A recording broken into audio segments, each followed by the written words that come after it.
Today we are going plant shopping. Yay! I am so excited. So this is part 3 of my series, Renovating an Embarrassing Landscape Bed. And if you missed the first 2, please go back and watch those so you can see the process that I have gone through in renovating. I want to recap really fast for you what it is that we're doing and show you the beds one more time. And then we're going to hit the road and head to Raleigh, North Carolina and go to my most favorite nursery, Logans, and we're going to see what we can find. So, as I said, this is inspiration. We have a eyesore bed in the back of our house, and I really have been embarrassed about it. And so I wanted to renovate these beds, and before I did a landscape design, I really wanted to find some inspiration. So these areas, we've got our focal point bed.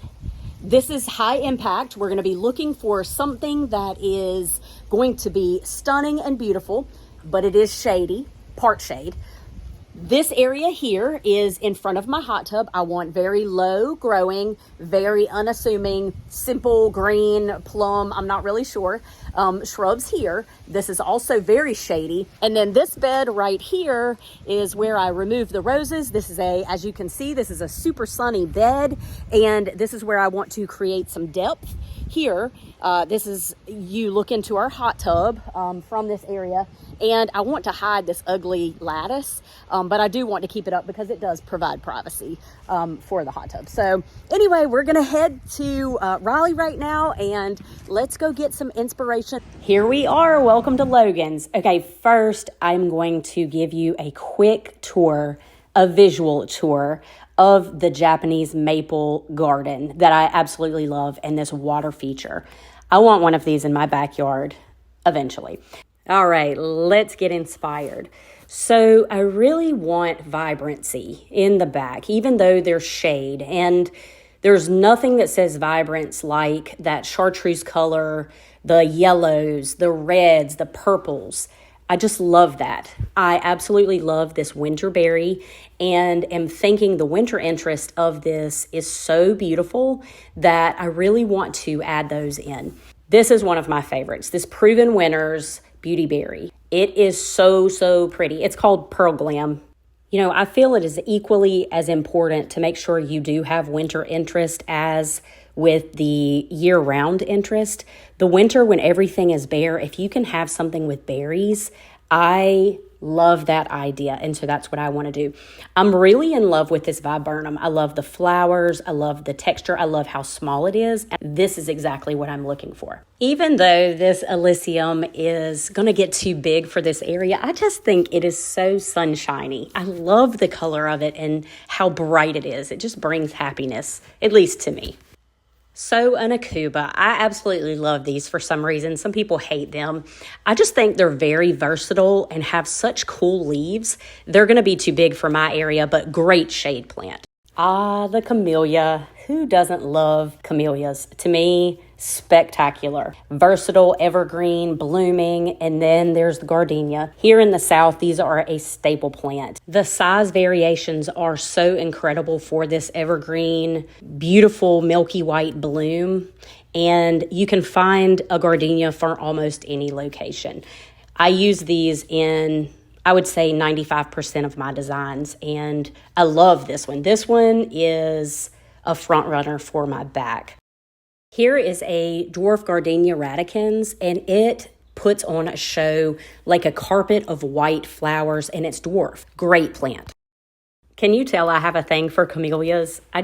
This flower, even the leaves, I love the leaves. I love the rich green. So I want to share an unpopular opinion with you.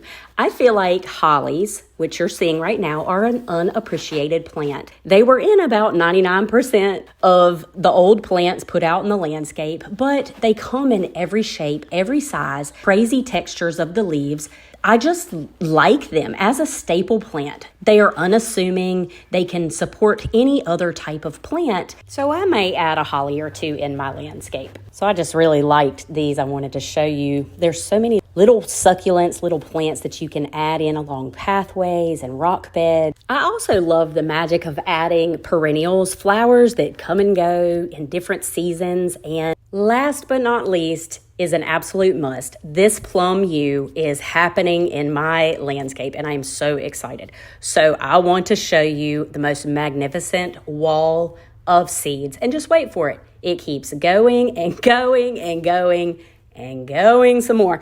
I could get into some serious trouble being left alone in this room for too long. Luckily, I restrained myself. And now for the most beautiful part. This is inside in a greenhouse, and they have any and every indoor plant, pottery, water aquatic plant, orchids, ferns. So for a moment, let's just enjoy the beauty.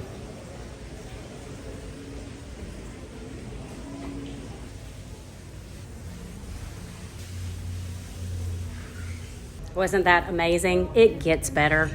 So now we have the bedding plant section, and this was filmed in November, and so we still had a lot of blooming plants. But can we talk about the magnificence of a sea of mums? So beautiful. And the ornamental cabbages and kale. All right, I have just finished up at Logan's, and although I did not find a ton of inspiration, I did find a few things, and so it just means I have to go to a couple more nurseries, and guess what? I'm bringing you along with me. I'm going to wrap up this visit. I did have a wonderful lunch at the C-Mart Cafe. They were doing a bit of inventory, and it was a little bit crazy, so I'm afraid I didn't get as great a video as I normally would. So anyway, I may throw in some video from visits prior if there's anything in there that I would like to show you that I didn't get a good video of. And with that, we are out of here. It's time to head home.